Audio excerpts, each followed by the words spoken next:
Hello friends, आज हम बात करेंगे एडिक्शन के बारे में। और हम इसे जजमेंटल तरीके से नहीं, साइकोलॉजिकल तरीके से जानने की कोशिश करेंगे। एडिक्शन यानी लत क्या है? लत किसी भी चीज़ को बार बार करने की है। आपको पता है कि वो गलत है, but you can't control it, और आप उसको बार बार करते चले जाते हैं। आज हम दोनों पक्षों के बारे में बात करेंगे। मतलब बच्चों के पक्ष से भी बात करेंगे कि वो क्यों ज़्यादा एडिक्टेड होते हैं, और पेरेंट्स के पक्ष में भी बात करेंगे कि उनको क्या करना चाहिए ताकि बच्चे एडिक्शन की तरफ ना जाएं। और बच्चे एडिक्शन की तरफ जा क्यों रहे हैं, हम ये कारण भी आज जानने की कोशिश करेंगे। एडिक्शन बहुत टाइप का हो सकता है, ये बायोलॉजिकल भी हो सकता है, सोशल भी हो सकता है, साइकोलॉजिकल भी हो सकता है। एडिक्शन बेसिकली ना प्लेजर प्रिंसिपल पे काम करता है। अगर हम सरल शब्दों में या ये कहें कि एडिक्शन के बिहाइंड साइंस क्या है, आज हम वो जानने की कोशिश करेंगे। एक्चुअली हमारा ब्रेन हर टाइम, हर पल, हर एक हिस्से से कम्युनिकेट करता है, और वो बहुत सारे हार्मोन्स को रिलीज करता है जो आपके मूड को रेगुलेट करते हैं। जैसे अगर हम एग्जाम्पल के तौर पे लें, वो डोपामिन हो सकता है, एंडोर्फिन, सेरोटोनिन, बहुत सारे हैं हार्मोन जिसे ब्रेन हमें रेगुलेट करता है। आज हम इसको विस्तार से समझेंगे। चलो, सबसे पहले हम लेते हैं डोपामिन हार्मोन को। इसको हम हैप्पी हार्मोन भी कहते हैं, और ये न्यूरोट्रांसमीटर भी है।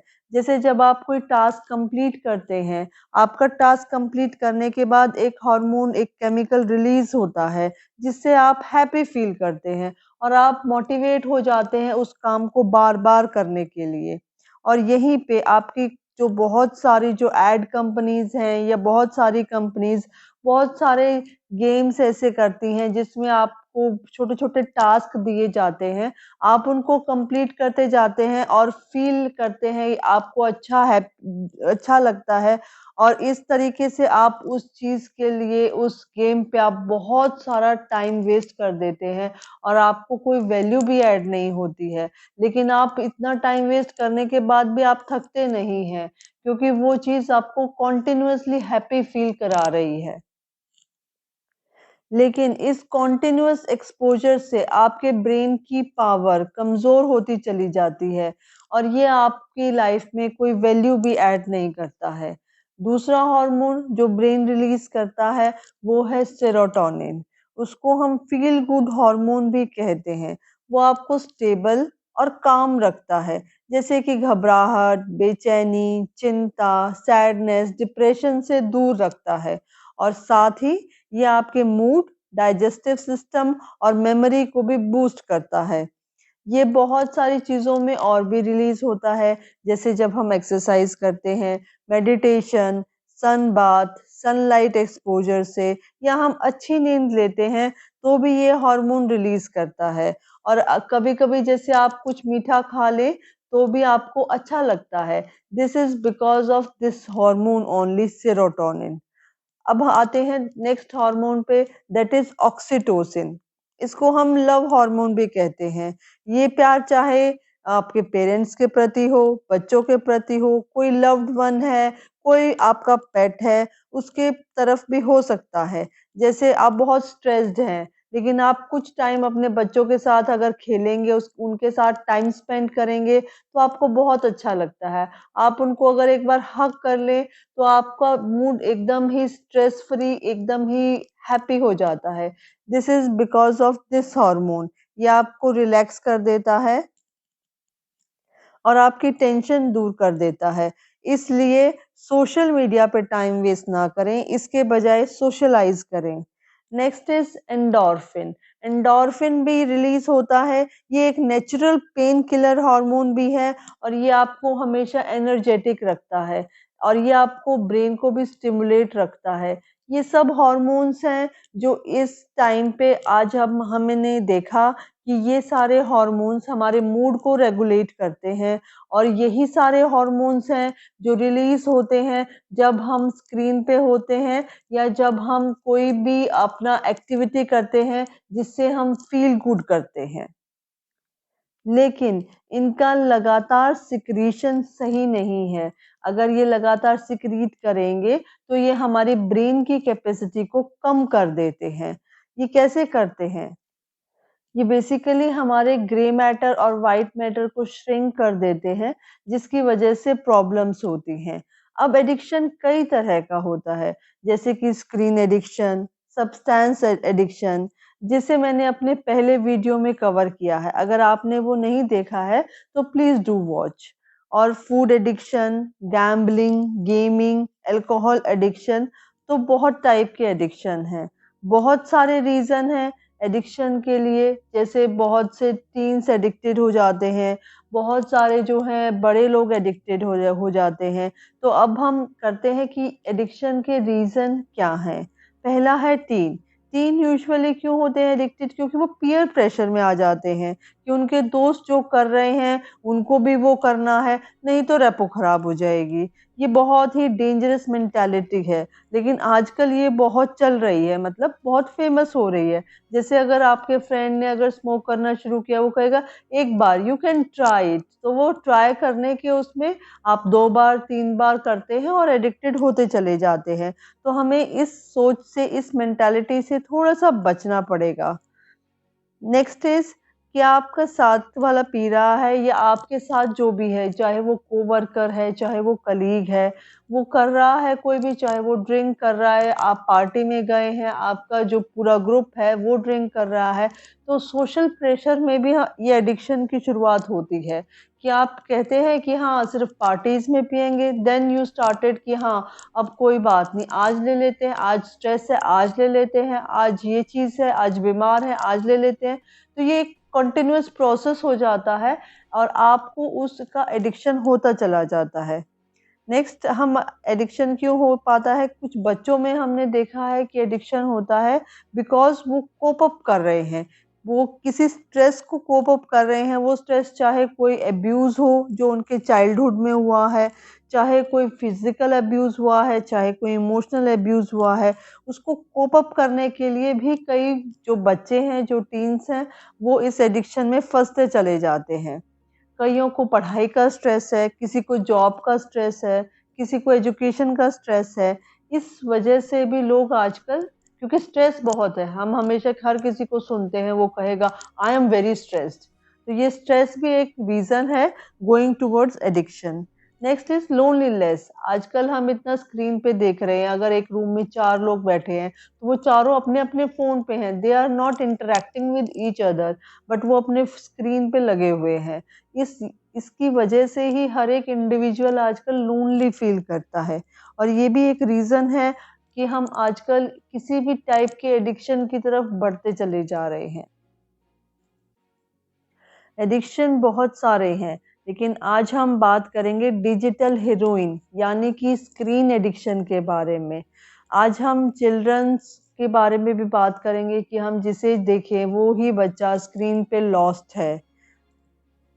ये चाहे सोशल मीडिया है, वीडियो गेम्स हैं, इंटरनेट है, यूजुअली हम स्क्रीन एडिक्शन के लिए सिर्फ बच्चों को ब्लेम नहीं कर सकते हैं, ये सही नहीं है। आज हम बेसिक साइंस समझेंगे कि वो क्यों एडिक्टेड हो रहे हैं, ज़्यादा बच्चे ही क्यों एडिक्टेड हो रहे हैं या बच्चे एडिक्टेड हो रहे हैं, बड़े भी एडिक्टेड हो रहे हैं, लेकिन बड़े छोड़ पाते हैं और बच्चे छोड़ नहीं पाते हैं। इसके पीछे रीज़न क्या है और हम इसको कैसे थोड़ा-सा ठीक कर सकते हैं? मतलब don't be villain in your children eye. हर चीज़ का वो सॉल्यूशन नहीं है कि आप डाँट कर, मार कर उसको उसको उसी तरीके से समझाना है। और भी बहुत सारे तरीके हैं। अगर हम इस साइंस को समझ पाएँगे तो हम उन तरीकों को भी समझ पाएँगे। स्क्रीन एडिक्शन को हम मॉडर्न हाइपोडर्मिक निडल भी कह सकते हैं, जो हमारे ब्रेन में कांस्टेंट फ्लो ऑफ डोपामिन को मेंटेन करता है और हमारे ब्रेन को डोपामिन से बिल्कुल फ्लडेड रखता है, जो हमारे ब्रेन में एक तरीके से काम करने की क्षमता को चेंज कर देता है और हमें एंजाइटी और डिप्रेशन होता है। और ये चीज़ें बच्चों में होने की प्रोबेबिलिटी थोड़ा ज़्यादा है। बहुत सी व्याख्याएँ हैं, बहुत सी थ्योरीज़ हैं, हम थोड़ा इनको थोड़ा-सा समझते हैं। पहली है sensory overload and neural activation, मतलब जैसे स्क्रीन पे कलर्स जो आते हैं, जो मूवमेंट्स हैं, साउंड हैं, वो बच्चों को ज़्यादा आकर्षित करते हैं। कुहन और गुलिनेट स्टडी ने हमें बताया है कि जो कलर्स और विजुअल्स बच्चों में जो ब्रेन की एक्टिविटी को बढ़ा देते हैं, जिसकी वजह से बच्चे थोड़ा ज़्यादा वो अट्रैक्ट होते हैं, जो स्क्रीन पे जो भी चल रहा है उससे वो ज़्यादा फ़ैसिनेट होते हैं बेसिकली। और इसी से हमारी जो उनकी ब्रेन एक्टिविटी है, वो नेचुरल ग्रोथ को हैम्पर करती है और वो उनकी कॉग्निटिव और इमोशनल डेवलपमेंट को भी हैम्पर करती है। Next is dopamine and endorphin release. अ, ये हम देख ही चुके हैं। It's like one candy now as compared to 2 candy later. मतलब अभी थोड़ा-सा और देख लेते हैं, बाद की बाद में देखेंगे और इसी से टाइम बढ़ता चला जाता है और कई इसके नकारात्मक प्रभाव हम बच्चों में देखते हैं, जैसे चिड़चिड़ापन है, डिस्टर्ब स्लीप, उनकी जो टॉलरेंस पावर है वो डोपामाइन के लिए वो भी बढ़ जाती है, इसीलिए स्क्रीन टाइम भी बढ़ता चला जाता है। नेक्स्ट अगर हम देखेंगे कि हमारे जो ये स्क्रीन पे जो भी कहानियाँ चल रही होती हैं, उनमें एक इमोशनल कनेक्ट वो ज़रूर डालते हैं। एक रिसर्च है बाय वेल्केनबर्ग इन 2013 जिसने सजेस्ट किया है कि स्क्रीन की लत यूजुअली स्क्रीन कंटेंट के साथ इमोशनल कनेक्शन से बढ़ती है। इमोशनल नरेटिव्स, रिलेटेबल कैरेक्टर्स और एंगेजिंग स्टोरी टेलिंग से ब्रेन के लिम्बिक सिस्टम को ट्रिगर करती है और बच्चों को इमोशनल एंगेजमेंट डीप होती चली जाती है और यह बच्चों की लत का एक बहुत बड़ा कारण बन जाती है। नेक्स्ट हम देखते हैं कि कुछ पेरेंट्स जो हैं उनका और उनका प्रभाव क्या है। जैसे कि पेरेंट्स स्क्रीन की आदतों में बहुत बड़ा प्रभाव डाल सकते हैं।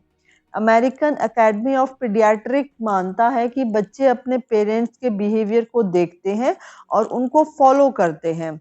रोडेस्की की एक रिसर्च बताती है कि जब पेरेंट्स स्क्रीन की डिस्ट्रैक्शन और कन्वीनियंस की तरह लेते हैं कि पेरेंट्स बिजी हैं तो वो बच्चों को कहेंगे कि हाँ इस टाइम पे you can watch the screen, you can watch the TV, तो बच्चे इसको नॉर्मल मानने लग जाते हैं और रेप्लिकेट करने की कोशिश करते हैं, जिसकी वजह से वो एडिक्टेड हो जाते हैं।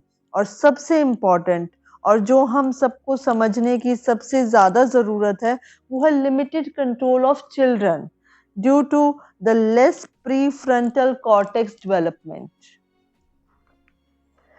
प्रीफ्रंटल कॉर्टेक्स जो है बेसिकली रिस्पॉन्सिबल होता है इम्पल्स कंट्रोल का और डिसीजन मेकिंग का। ये एरिया धीरे धीरे डेवलप होता है जिससे जो बच्चे हैं उनकी लिमिटेड सेल्फ रेगुलेशन होती है। ये ऐसा ही है जैसे तारे ज़मीं पे मूवी में हमें दिखाया गया था कि जो चीज़ है जो आपको आती नहीं है लेकिन दूसरा बंदा कहे that you do not want to try it, है ना? वो कहे कि आप शैतानी कर रहे हैं, आप जानबूझकर ये चीज़ कर रहे हैं, बट ये आपको पता है that you are helpless, you can't control that thing. ये बिल्कुल उसी तरीके से है कि प्रीफ्रंटल कॉर्टेक्स उनका डेवलप नहीं है। अगर वो चाहें भी, तो भी वो उस चीज़ को कंट्रोल नहीं कर पाते हैं। इसलिए आपका सपोर्ट उस टाइम पे उनके लिए बहुत ज़रूरी है। हमें बच्चों को ब्लेम नहीं करना चाहिए। अगर हम उनको ब्लेम करते हैं तो एक इंटरनल कॉन्फ्लिक्ट शुरू हो जाता है और उनका इमोशनल डेवलपमेंट पर इस चीज़ का बहुत ही नेगेटिव असर जाता है। उनका सेल्फ कॉन्फिडेंस और उनका फेथ भी थोड़ा-सा उस चीज़ में उनको खराब लगता है। तो पेरेंट्स को ये चीज़ समझना चाहिए कि इस लत को छुड़ाने के लिए पेरेंट्स का सपोर्ट सबसे इम्पोर्टेंट है। आप अथॉरिटेटिव तरीके से कुछ भी नहीं करा सकते हैं। आपको उनको उनके लेवल पर जाकर समझाना पड़ेगा। इसके लिए एक एग्ज़ाम्पल समझते हैं।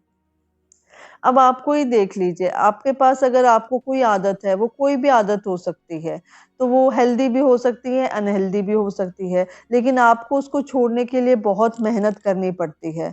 आपका जो है आपके पास फुल डेवलपमेंट है, आपके पास एडिशनल एक्सपीरियंस है लाइफ़ का, लेकिन फिर भी वो आपको नहीं आपकी कोई भी एडिक्शन जो भी है, आप उसको छोड़ नहीं पाते हैं और बच्चे के पास तो ये दोनों ही डेफ़िशिएंट है। इसलिए आपको ये समझना चाहिए और आपको बच्चों के लेवल पे जाकर उस चीज़ को रेक्टिफ़ाई करना चाहिए। I am not supporting children basically in this, लेकिन मैं ये नहीं कह रही हूँ कि हाँ भाई इट्स ओके कि आप स्क्रीन एडिक्टेड हैं तो it's okay because you have less prefrontal area, you have deficient of that and you can do this thing, but I am supporting the time they need to work on this problem and get rid of it. और इससे सबसे बड़ी भूमिका निभाता है उनकी education, कि अगर ये एडिक्शन कंटिन्यू रहा तो इसका क्या क्या डिसएडवांटेज है और उनका क्या क्या अफेक्ट आएगा। तो यस, ये आगे जो इफेक्ट बता रहे हैं this is for the children, कि हाँ you have to listen to your parents. अगर आप उनको सुनेंगे तभी आप इस चीज को छोड़ पाएंगे। सुजीत कुमार जो कि एक कंसल्टेंट है, न्यूरोलॉजिस्ट है at the Apollo hospital, he observe that about 8 to 12% children and adult have screen dependency addiction in India, और ये लगातार हर साल बढ़ता चला जा रहा है। इसका सबसे पहला जो प्रभाव पड़ता है that is on the physiological development. बच्चे कम फिजिकल एक्टिविटी करने लग जाते हैं, जो ज़्यादा उनका टाइम है that is on the screen, जिसकी वजह से उनकी फिजिकल एक्टिविटी कम हो जाती है, जिससे ओबेसिटी, डायबिटीज, उनकी कुछ कार्डियोवैस्कुलर संबंधित कोई भी बीमारियों का खतरा बढ़ जाता है, और उनकी डिक्रीज कॉग्निटिव डेवलपमेंट होती है, डिक्रीज एकेडमिक परफॉर्मेंस हो जाती है। जिस तरीके से बैठ के जो स्क्रीन देखी जा रही है उससे उनमें पोस्चरल प्रॉब्लम आती है। अगर हम आज के फिजियोथेरेपिस्ट से पूछेंगे तो वो बताएंगे कि एट द यंगर एज जो 60s में प्रॉब्लम आनी चाहिए वो नेक की प्रॉब्लम्स 20s में ही आ रही हैं। तो ये सारी हैं जो आपके फिजिकल जो प्रॉब्लम जो आप देख रहे हैं वो आपको सबसे पहले फेस करने को मिलेंगी। Then is psychological development. बच्चे ज्यादा इंटरेक्शन नहीं कर रहे हैं आजकल, ना दूसरे बच्चों से, ना फैमिली से, ना रिलेटिव से। तो इसकी वजह से जो छोटे बच्चे हैं वो देर से बोलने लगते हैं, और क्या है जो उनका प्रोनाउंसिएशन है वो भी साफ नहीं होता है, जिससे ये जो स्पीच रिलेटेड प्रॉब्लम्स आजकल बच्चों में ज्यादा देखी जा रही है। सेकेंड थिंग इज कि सोशल स्किल्स भी लेट डेवलप होती हैं, क्योंकि वो इंटरेक्ट ही नहीं कर रहे हैं। अधिक समय स्क्रीन देखने से नींद पर भी असर आता है और आंखों की रोशनी पर भी। रात के समय जो स्क्रीन से ब्लू लाइट जनरेट होती है वो आपको निर्देश देती है कि ये सोने का समय नहीं है, वो आपके जागने का समय है, जिससे आप में स्लीप डिसऑर्डर्स भी आते हैं। उसकी वजह से इरिटेबिलिटी आती है, मूड स्विंग्स आते हैं और गुस्से जैसी समस्याएं पैदा होती हैं। ज़्यादा स्क्रीन देखने से कंसंट्रेशन को मेंटेन करना मुश्किल है, फोकस को मेंटेन करना मुश्किल है, जिसकी वजह से लोअर ग्रेड्स हो जाते हैं और डिक्रीज मेमोरी भी हो जाती है, और बच्चों को स्कूल में समस्याएं आने लगती हैं। जैसे जैसे तकनीक का दायरा बढ़ रहा है उससे संबंधित बीमारियां भी जन्म लेती जा रही हैं। अभी हाल ही में कराई गई रिसर्च बताती है कि वाईफाई के ज़्यादा इस्तेमाल से और उसके रेडिएशन की जो जनरेट हो रही है उससे कैंसर होने का खतरा होता है। मतलब छोटी बीमारी लाइक पोस्चर से लेकर बहुत डेडली डिजीज लाइक कैंसर जैसी बीमारियां भी होती हैं। So choose wisely. Screen addiction बहुत ही छोटी चीज नहीं है, इट्स वेरी टफ। तो हमें इसको जजमेंटल लेके नहीं करना है, हमें प्रोस्पेक्टिव समझना है that it is a process, और हमें जो भी स्क्रीन एडिक्टेड हैं उनको भी सपोर्ट करना है, और हमें खुद ये चीज ना हो इस चीज को भी हमें देखना है। अब हम ये चीज करेंगे कैसे, ये मैं अपने अगले वीडियो में बात करेंगे, और इस आदत से छुटकारा कैसे पाना है वो चीज भी हम नेक्स्ट वीडियो में करेंगे। Thank you.